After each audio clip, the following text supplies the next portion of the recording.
నేను మీ Shravani. Variety of గణేషుల లిస్ట్లో ఈ చింతల్ బస్తీలోని ఒక వెరైటీ గణేశుడి దగ్గరికి అయితే తీసుకొచ్చేసాను మిమ్మల్ని.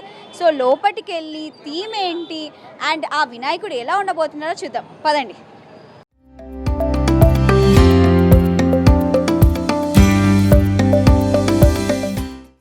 సో లోపలికి వెళ్తుంటే ఒక కేవ్స్లో నుండి గుహల్లో నుండి వెళ్తున్న ఫీలింగ్ అయితే వస్తుంది. సో పూర్తిగా ఒక 100 మీటర్స్ లాంగ్లో ఈ కేవ్స్ అయితే ఉన్నాయి. సో ఇలా నడుచుకుంటూ వెళ్తే మనకి వినాయకుడు అనేది కనిపిస్తుంది. సో చూద్దాం పదండి.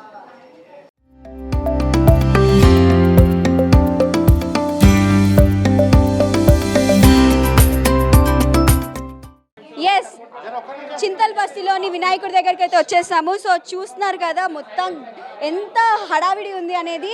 సో ఇక్కడ వినాయకుడు కూడా చాలా ప్రత్యేకంగా ఏర్పాటు చేశారు. దాంతోపాటు థీమ్ కూడా చాలా కొత్తగా అనిపిస్తుంది. సో 100 మీటర్స్ లాంగ్ అయితే కేవ్ కనిపిస్తుంది.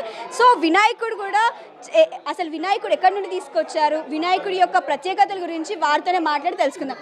సార్ చెప్పండి, అంటే వినాయకుడికి మీరు చాలా కొత్తగా డిఫరెంట్గా స్టైల్ చేశారు అండ్ థీమ్ కూడా చాలా కొత్తగా అనిపిస్తుంది. పబ్లిక్ అందరూ అట్రాక్ట్ చేసే విధంగా అయితే ఉంది. సో మీ ఒపీనియన్ ఏంటి సార్, ఇది ఎందుకు చేశారు? ఇది ఏంటండి, ఇది స్టార్ట్ చేసింది 1976లో. సో ఇది నలుగురితో స్టార్ట్ అయింది. అండ్ నలుగురు అంటే ఇప్పుడు ఇక్కడ ఉన్నారు, ఇప్పుడు అందరు ప్రొఫెషనల్స్. ఇక్కడ మా వాళ్ళు నర్సింగ్ అన్న గారు ఉన్నారు, సూర్యబాబు గారు ఉన్నారు, నరేందర్ గారు ఉన్నారు. ఇది చాలా చిన్న ఎట్లా అంటే ఇది 1 ఫీట్ స్టార్ట్ అయింది. జగదీష్ గారు, వీళ్ళందరూ ప్రొఫెషనల్స్. ఇప్పుడు చిన్న వాళ్ళు ఎంతంటే చిన్న ఉన్నప్పటి నుంచి స్టార్ట్ చేశారు. 1 ఫీట్ వినాయకుడి నుంచి స్టార్ట్ చేశారు.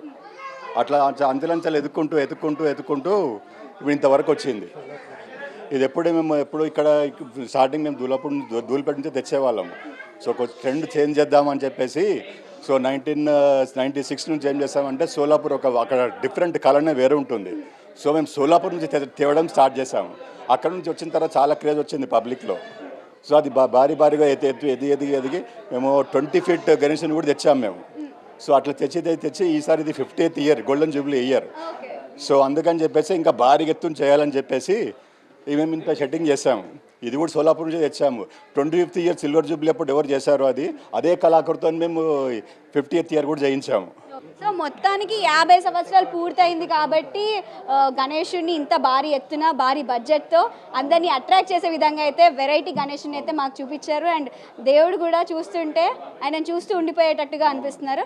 సో ఇక్కడ ఫారినర్స్ కూడా వచ్చి దర్శనం చేసుకున్నారు, వారితో కూడా మాట్లాడదాము. Hi ma'am. సో ఫారినర్స్ ఉన్నారు, వారితో కూడా మాట్లాడదాం. మన బొజ్జ గణపయ్యని దర్శనం చేసుకోవడానికి, ఆ స్వామివారి ఆశీస్సులను తీసుకోవడానికి అయితే ఎక్కడెక్కడి నుండో వస్తున్నారు. సో ఫారినర్ ఉన్నారు, తనతో మాట్లాడదాం. Hi madam.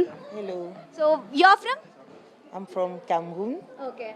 So how did Africa. Oh, Africa. Okay. Nice to meet you and it's pleasure to see here on the occasion of Vinayaka Chaturthi. So how do you feel coming here? I'm glad. I'm happy to be here.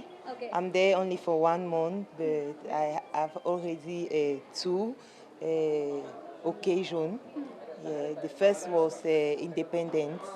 Then this is the second, the 50 anniversary. Yes. Okay.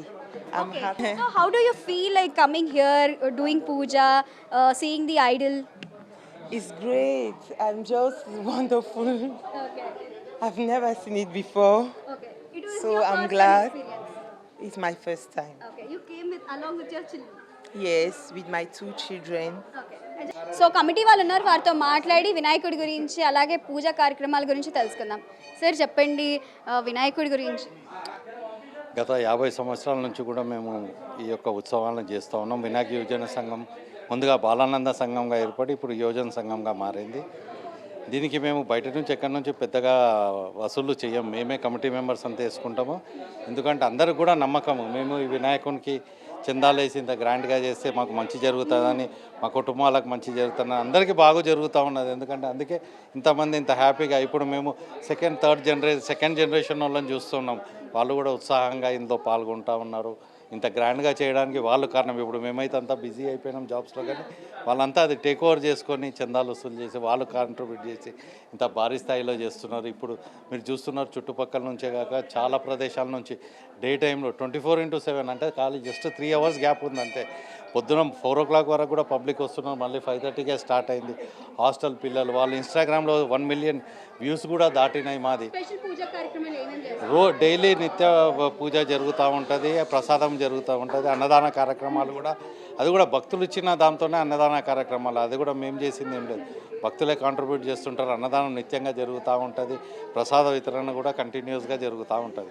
అందుకని daily ఎంతమందిని expect చేస్తున్నారు భక్తులని? ఇప్పుడు నిన్న దాదాపు ఒక 5,000 వరకు వచ్చారండి. నిన్న ఫస్ట్ డే ఇంకా వర్షం కూడా ఉండే. రాను రాను ఎక్స్పెక్ట్ ఇంకెక్కువ చేస్తున్నాం, ఎందుకంటే హాస్టల్స్లలో వెళ్తుంది ఈ మెసేజ్. ఇక్కడ మంచి వినాయకుడు ఉన్నాడు అది ఇది అని చెప్పి హాస్టల్స్లలో కూడా వెళ్తున్నది. చుట్టుపక్కల హాస్టల్ వాళ్ళు కూడా బాగా వస్తూ ఉన్నారు. ఇంకా రేపటి రోజు పెరుగుతుందని చెప్పినాం. అందుకే పోలీసు వాళ్ళకు కూడా ఇన్ఫామ్ చేసినాం, కొద్దిగా బందోబస్తు పెట్టుకోమని చెప్పి. సో చూడాలి, ఇక రేపటి నుంచి ఇంకా బాగా పెరిగే ఛాన్స్ ఉంది. సో ఇలాంటి మరెన్నో వినాయకులతో మళ్ళీ కలుస్తాను. అప్పటి వరకు చూస్తూనే ఉండండి ABN ఆంధ్రజ్యోతి. Signing off. जय बोलो गणेश महाराज के జై